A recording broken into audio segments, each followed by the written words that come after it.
Hello everyone, today I will show you how to fix low headphone volume in iPhone 16 Pro Max. First of all, you can check your phone volume is high and low. For checking the phone volume, to upper button and check the volume.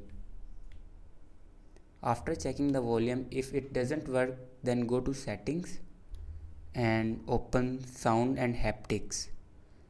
Here scroll down and go to headphone safety. Here you can see the option reduce loud audio. If it turn on, your headphone volume will be decrease, and if it's turn off, your headphone volume will be increase.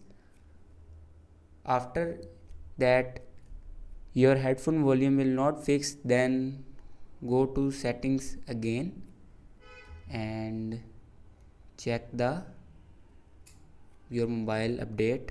If your mobile is latest version, it's okay. Then it's not latest version, then update it and restart your phone.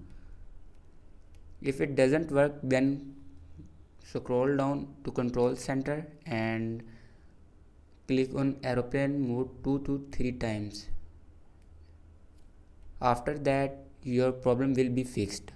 I hope you like this video. Thanks for watching.